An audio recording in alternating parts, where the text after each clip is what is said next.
everybody? It's your girl, Shanna Chosen One. I'm pretty sure you already know. So here, listen, this just hit me like a ton of bricks. And I just wanted to say, will your anchor hold in the storms of life? Okay, let's pause. Let's take a minute to think about if our anchor is holding. What is the foundation of your house built upon? Let's take a pause. Let's think about it. Okay. Is your foundation on Christ the solid rock? You see, I realize that, and I can put myself into this category, some of us are so easy to give up on God. Some of us are just like, God, something just goes wrong. Okay, it could be this one thing that just goes wrong and you're just like, you know what, God, I'm done. I've had it up to here, I'm done.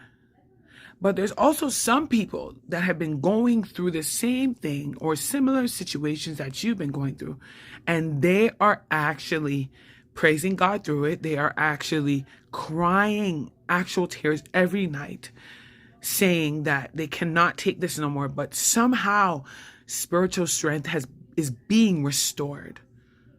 I speak that right now over your spirit. Spiritual strength is being restored to you. And you realize that no matter how many times you say, God, I'm done, you realize no matter how many times you say that you're finished, there's just something that just stirs up within you. There's something that stirs up on the inside of you that gives you longevity to keep pursuing Jesus.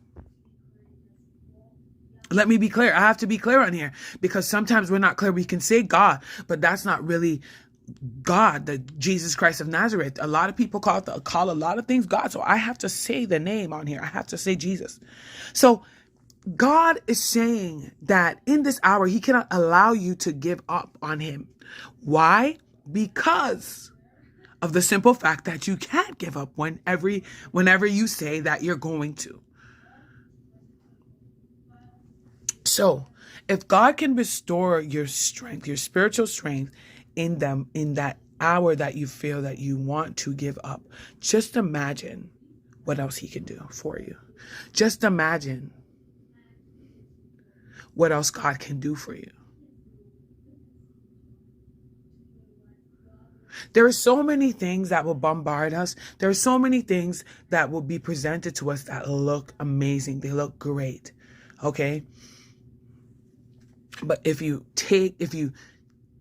take a second to really analyze what is behind that good thing or that amazing thing, sometimes it is not the best.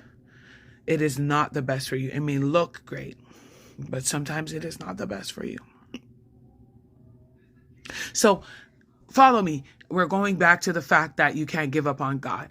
God is always making a way for you. He's always going to have your back. Even when you don't have your own back. Because sometimes, let's be honest, sometimes you don't have your own back because of the things that you are dealing with, the things that you are facing, the things that you're going through. So be mindful that if there's ever a time that you feel like you want to give up, if there's ever a time that you feel like you've had enough, God is right there beside you saying, all right, you know what? I realize, for a couple of months, you've been pouring oil into, the lamp, the light, what do you call those things? When people used to pour oil into that kind of like lantern type of looking. I know it's not a lantern, but it kind of looks like a lantern. You've been pouring oil into that for a very long time, and you've come to a pit stop in your life, but it's kind of not like a pit stop, but it is a pit stop because you are burnt out. God is there refreshing that oil. He's refreshing it for you. He's pouring more oil into it than you can ever have poured before. And in this moment, in this time, your spiritual strength is being restored. I pray for you that no matter what life throws at you, that you will never give up on Jesus Christ. I love you so much. Peace.